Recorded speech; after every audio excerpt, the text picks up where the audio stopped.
Welcome back, everyone. Today's deep dive is going to be pretty epic. We're taking a look at Patriarchs and Prophets. Oh, yeah, this one's a classic. It really is. And, it covers a huge chunk of biblical history. Yeah. We're talking creation to King David. Adam and Eve, Noah's Ark, Abraham, Moses. All the big names. I got to say, just skimming through some excerpts, there's some seriously thought-provoking stuff in here. Yeah, it's not just like a storybook.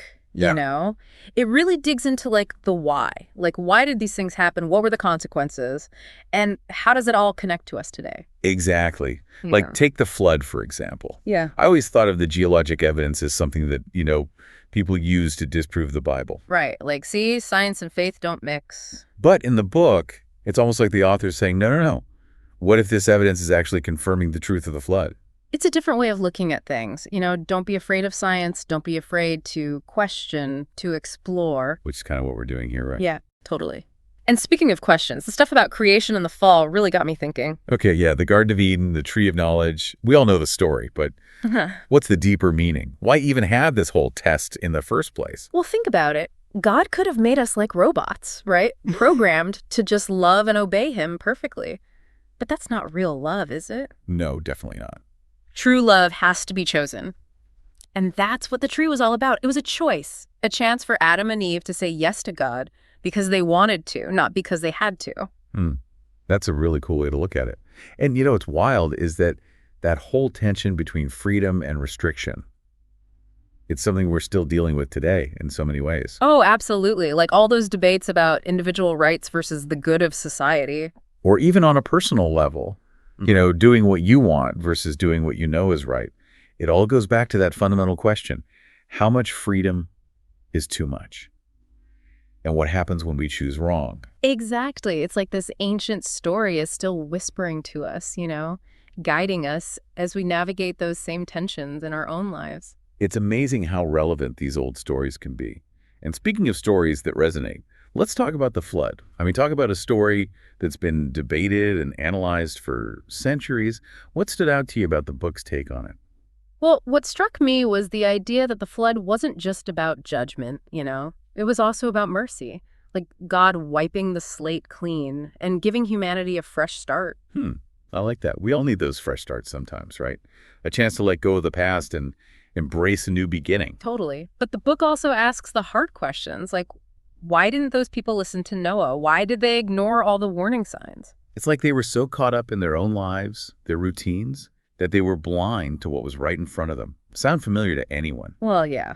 I think we've all been there. Yeah, we have. But that's part of what makes these stories so powerful. They hold up a mirror to us, to our human nature, our tendency to make mistakes, to doubt, to wander off the path. And despite all that, the book shows us that God never gives up on us. He's always reaching out, offering second chances, guiding us back to him.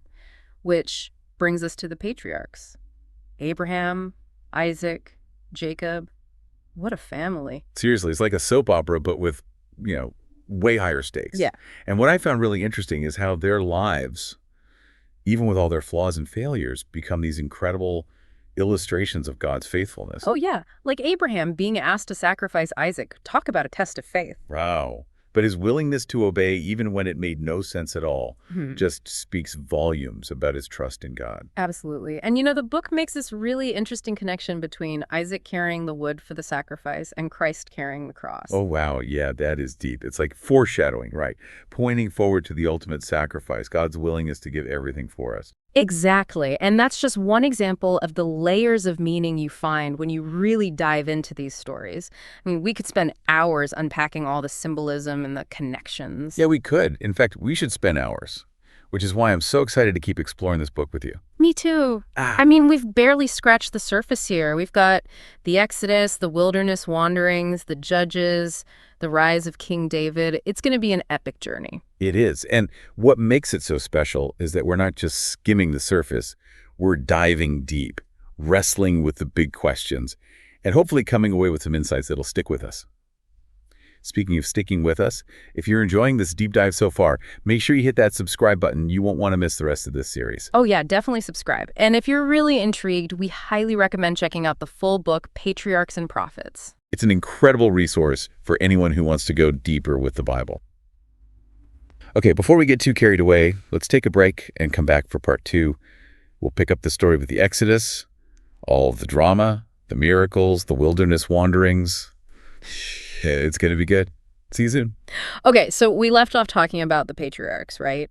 Their crazy ups and downs and how God's faithfulness kind of weaves through it all. Right. And it all kind of sets the stage for, well, you know what's next. The Exodus. Oh, yeah. One of the most epic stories. The book really highlights how God used those plagues on Egypt Not just to free the Israelites, but like... to show everyone, the Egyptians and everyone else, that, he was the one true God, not those phony idols they were worshiping. It's like a total power move. Right. Like, boom, I'm in charge here. But even after seeing all those miracles, the Israelites still kind of had their moments of doubt, like that whole golden calf thing. The golden calf, come on. It's like they totally forgot everything they had just seen. It's like, oh.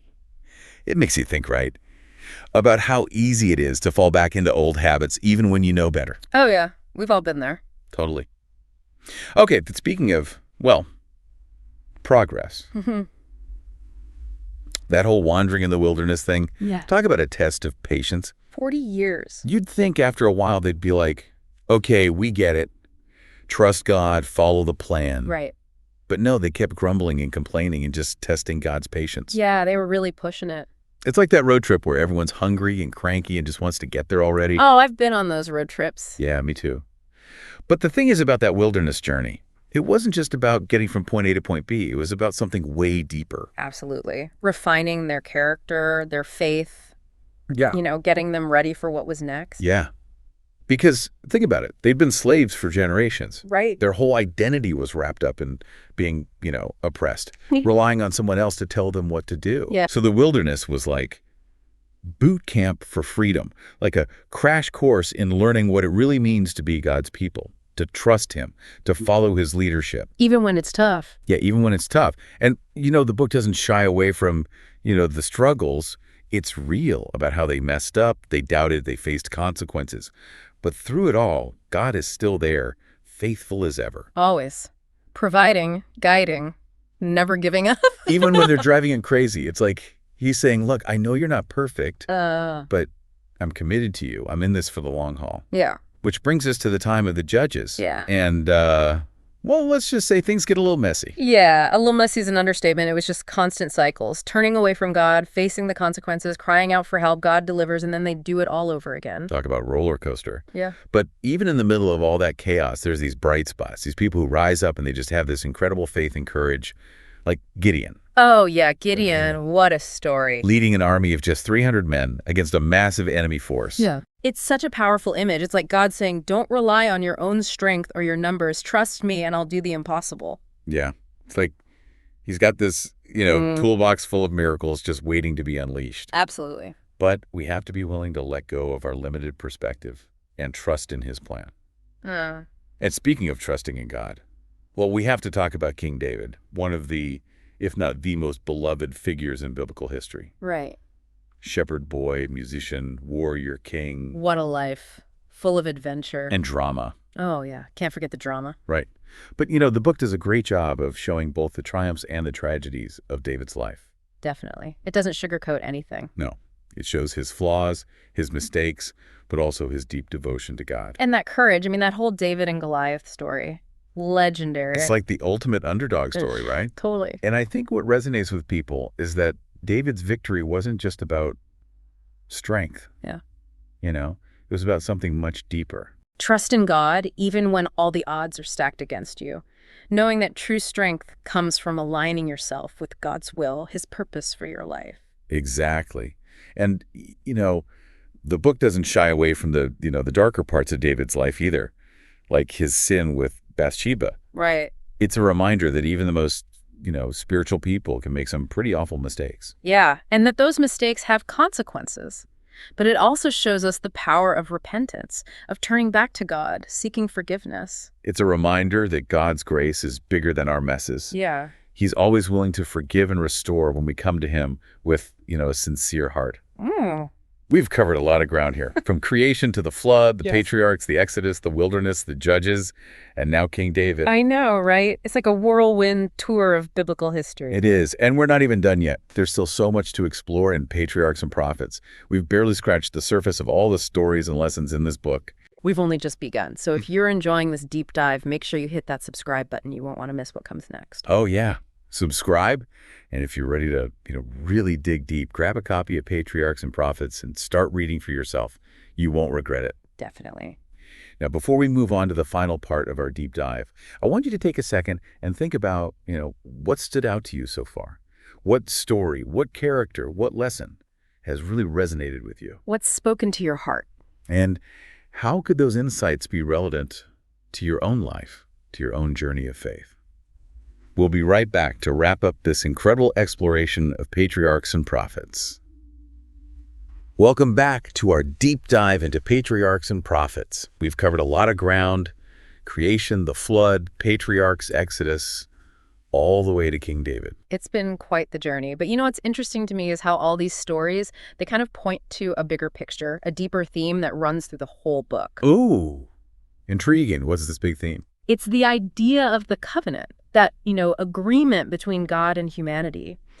And the book shows how that covenant, first made with Adam and Eve, it gets kind of renewed and expanded throughout history. So it's not just like a one-time deal? Sign on the dotted line and we're good? No, not at all. Yeah. It's a relationship. It's God constantly reaching out, offering grace and guidance, even when we totally mess things up. Sounds about right. But how does this whole covenant thing play out in the stories we've been talking about? Well, okay, think about Noah. The covenant with him was like a promise of a new beginning after the flood. Right. And then with Abraham, it was about blessing him and his descendants, making them a blessing to the world. And then you have the covenant at Mount Sinai with the 10 Commandments and all the laws. That one feels a little more, serious. Yeah, things get a bit more structured there. But even then, it's still about God's commitment to his people, his desire to guide and protect them. And this is where it gets really cool. The author connects all these covenants back to the ultimate one, the covenant established through Jesus. Ah, the new covenant. That's where, the rule book gets tossed out, right? Oh, not exactly tossed out, more like rewritten on our hearts. It's not about following external rules anymore. It's about having a transformed heart, a relationship with God based on love and grace. So not abolishing the law, but fulfilling it. Exactly. It's like God saying, hey, I'm not just giving you a list of rules, I'm giving you myself. I'm writing my law on your heart, empowering you to live in a way that reflects my character, my love. Wow. That's pretty powerful. Yeah. But how do we really, live that out? It sounds great in theory, but putting it into practice, that's got to be tough. Well, that's where the Holy Spirit comes in. Remember how the manna melted overnight? It's like God's grace, fresh every day. And the Holy Spirit helps us to receive that grace, to live out those principles of the covenant, to become more and more like Jesus. So it's an ongoing thing, not like a one-time transformation, but a daily surrender to God working in our lives. Yeah, exactly. And it's not just about us changing personally. The book talks about how we're called to share God's grace with other people, to be a reflection of his love and compassion. It's like we become these channels of his grace, letting it flow through us to touch other people's lives. Right. But the book is honest. It says following God's path isn't always easy. We're going to face challenges, temptations. We're going to struggle. We'll make mistakes. Yeah. I mean, we see that over and over in the stories we've been talking about, from Adam and Eve to King David. Everyone messes up. It's true. But that's where you see how amazing the covenant is. Even when we fall flat on our faces, God's grace is there to pick us up, forgive us, set us back on track. He's like, I know you're going to mess up, but I'm not giving up on you. We're in this together. Absolutely. And the book even points to a future where God's kingdom is fully here on earth, where everything is aligned with his will, where justice and righteousness prevail. That's a vision that gives me a lot of hope. But, in the meantime, we're called to live out that kingdom now, to be, like you said, agents of God's grace and love in our families, our communities, our world. Exactly. And that's why exploring this book has been so powerful. It's not just about learning facts. It's about encountering God's heart, his love for us, his desire to work with us, to bring his kingdom here. It's been an incredible journey, from creation to the covenant, patriarchs, to the promise of a future kingdom. And we've only just scratched the surface. If you've been enjoying this deep dive, hit that subscribe button. We got so much more to explore together. And if you're ready to, really Go deep, grab a copy of Patriarchs and Prophets, and start reading. You won't be disappointed. It's a book that will challenge you, inspire you, and deepen your understanding of God and his plan for us. Thanks for joining us on this epic adventure. And until next time, keep seeking, keep questioning, keep diving deep.